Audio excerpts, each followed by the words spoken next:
Hello students, next हम discuss करेंगे exercise 8.3 question number 4। क्या कह रहा है? Simplify the given equation, find the values for this. अब देखो ए पार्ट को देखना, इसका फर्स्ट पार्ट देखना। ये बोल रहा है फर्स्ट पार्ट में अगर x इक्वल्स टू 3 है, इस वैल्यू में अगर मैं वैल्यूज पुट करूं, पहले ए पार्ट क्वेश्चन क्या है वो लिख देता हूं, एक सेकंड को।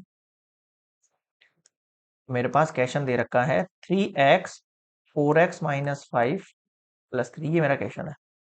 इसका फर्स्ट पार्ट बोल रहा है अगर मैं x इक्वल्स टू 3 रख देता हूं इस पूरी इक्वेशन में, तो देखो क्या हो जाएगी। 3x की जगह कितना आ गया, यहां पर 3 ब्रैकेट 4x है, मतलब मल्टीप्लाई में 4 मल्टीप्लाई 3 माइनस 5 और ये प्लस 3। 3 3 जा कितना हुआ 9, 4 3 जा कितना हुआ 12, 12 में से 5 गया तो 7, 63 प्लस 3 कितना हो गया ये आपके पास 66 हो गया। बताओ समझ में आया क्या? अब इसी का सेकंड पार्ट देखो, अगर आपके पास x का वैल्यू हाफ होता तो आप यहाँ पर हाफ पुट करते, तो करो पुट। 3x की जगह क्या पुट कर रहा हूं मैं यहाँ पर, हाफ।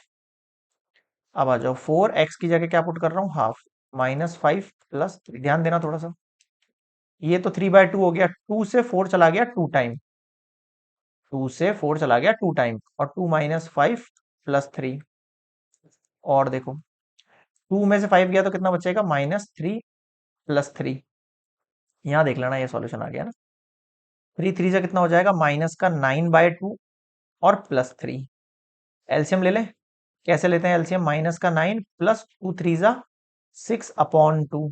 9 में से 6 गया तो -3/2। बताओ समझ में आया क्या? क्लियर है यहाँ पर सभी को? कैसे सॉल्व किया है? एक्स की वैल्यू मैंने हाफ पुट करी है, जितने भी यहाँ पर एक्स थे वहां पर मैंने हाफ पुट कर दिया। 2 से 4 चला गया 2 टाइम, तो 2 माइनस 5 बचा, 2 माइनस 5 -3 हुआ, फिर 3/2 है, मल्टीप्लाई हुआ तो -9/2 और प्लस का 3। एलसीएम लिया तो कितना आया 2, और फिर यहाँ पर कितना हो गया 6। पता है ना एलसीएम में 1 से 2 को डिवाइड देते हैं 2 टाइम, 2 से 3 मल्टीप्लाई होगा 6।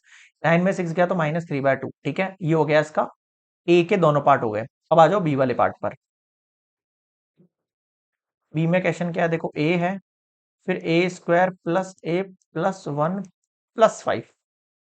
वैल्यूज देखो, फर्स्ट अगर मैं ए इक्वल्स टू 0 पुट करता हूं, तो देखो इस ए की जगह 0 आया, फिर ए की जगह 0 आया, फिर ए की जगह 0 आया, फिर +1 आया, फिर +5 आया। ये पूरा वैल्यू तो आपको पता है, 0 से जो भी मल्टीप्लाई होगा 0 हो गया, और इसके अंदर क्या बचेगा उससे कोई लेना देना नहीं है, आपका 5 आंसर बनना है। सेकंड पार्ट, अगर मैं ए इक्वल्स टू 1 पुट करता तो क्या होता इस पूरी इक्वेशन में, ए की जगह यहाँ 1 होता, फिर ए की जगह 1 का स्क्वायर होता, फिर 1 होता, फिर 1 होता, फिर +5 होता। 1 की पावर 1 प्लस 1 प्लस 1 प्लस 5, ये कितना हुआ 3, 3 1 जा 3, कितना हो गया 8 हो गया आंसर। थर्ड केस देख लो, अगर ए का वैल्यू -1 होता तो क्या होता, देखो ए की जगह -1, फिर यहाँ देखो -1 का स्क्वायर आया, प्लस फिर -1 आया, फिर 1 आया, फिर +5 आया। -1 का स्क्वायर 1, फिर प्लस माइनस -1, फिर 1, फिर +5। 1 से 1 चला गया 0, -1 को +1 से मल्टीप्लाई करेंगे कितना होगा, -1 प्लस 5। 5 में से 1 जाएगा, कितना बचेगा 4। अब मुझे बताओ क्या समझ नहीं आया? क्लियर है? So this is completed B part of question number 4।